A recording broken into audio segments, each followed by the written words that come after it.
probably even crazier, honestly, before the Yeah, offseason's over, I feel like. for sure. All right, so surprising. What was the most surprising move for you this so far this offseason?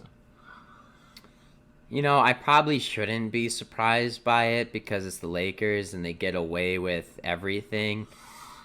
I expected them to have ring chasing vets like Melo and Dwight Howard come to them. I'm not mad about that. What I'm mad about is them being able to sign two guys who shot over 38% from three last year with over 10 points per game, over 11 points per game each, in Kendrick Nunn and Malik Monk. Both these guys are, in their mid 20s, and they're taking cheap ass deals just to go play for the Lakers. This is the shit that pisses me off because it's like they could have got money elsewhere and they could have had bigger roles elsewhere. But I get it. They want to play for a good team, so they make it to the playoffs and they're with LeBron and it inflates them. They go back in free agency again and make more money. That's probably the move, and maybe to get a championship on the way. But it's fucking annoying because again, the Lakers, they doesn't matter how many dumb moves they make, they're always gonna have people wanting to come to them. Yeah, for sure. I'm over the big market. It like we're the Lakers. Like that's it.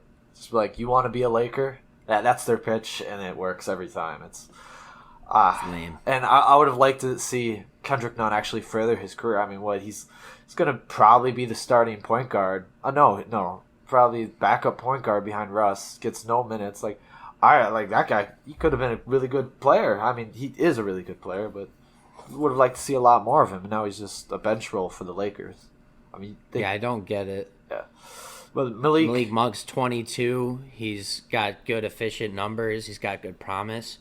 yeah, I'm. I'm not. I don't even know why Charlotte didn't want to keep him. To be honest. He's ridiculous on defense. He's been kind of a project. I understand why Charlotte kind of gave up on him. They're like, we're moving out of the projects. We want win now players. We want to start building around LaMelo. I think it's a little too early for that. I think they still could have picked up a few good prospects. So the Gordon Hayward signing last season was just, I don't know, it's not enough for me. Like I think they could have done with Like, a little more.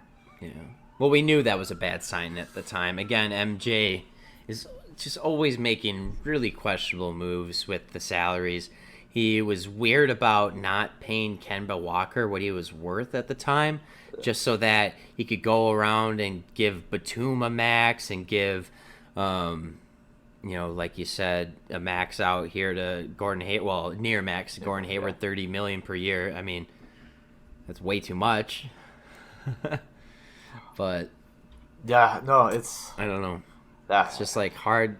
It's hard to watch the big market stuff happen. As a Timberwolves fan, you as a Magic fan, we're just always at the bottom of it. No one ever wants to come to Minnesota, and I probably just sound like a annoying fan bitching, "Woe is me," but Oh it yeah, is it is lame because the other sports aren't like this. Minnesota Vikings have no problem reeling in free agents. The Minnesota Twins, they can get free agents in as long as you give the guy the most money. It's happened before. Timberwolves, like, guys just don't want to come here. Our best signing ever in free agency, guess who it was? Thaddeus Young.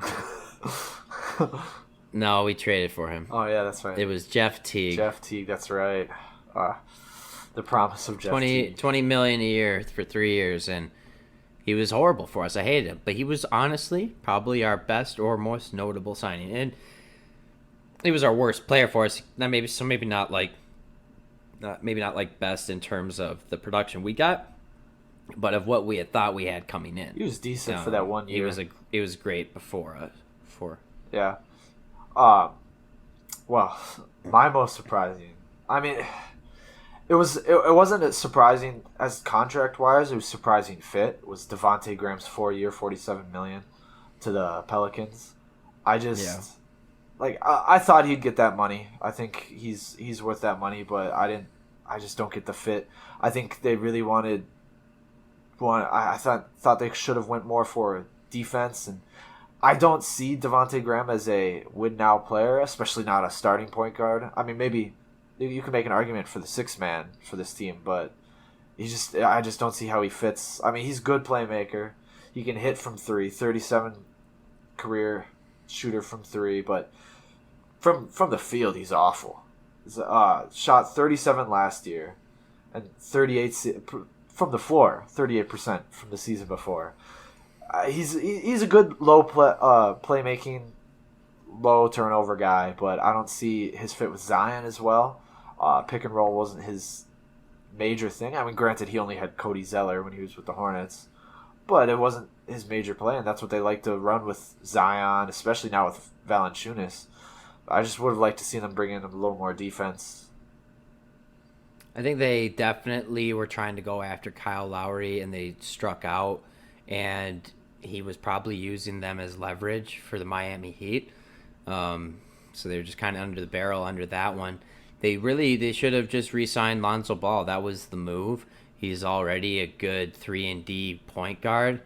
Instead, they kind of just took worse resources in getting Thomas Satoransky, a pick, and Devontae Graham. Yeah, I mean, They decided they were just accepting that. Sato, I guess, was their attempt at getting more veterans. Even though they had JJ Redick last year, they barely played him. I mean, still, all things considered, he's still a shooter, and that's what you want around Zion. But I mean, this would be validated a little more if they went out and got Dennis Schroeder. Not saying Dennis Schroeder is the answer at point guard, but that would move Devontae to a six-man role, which I think should be his role. I really see him excelling in that in the future. I mean, either or. If Dennis Schroeder goes to signs as their sixth man, which he won't, but that would be a good move for them too.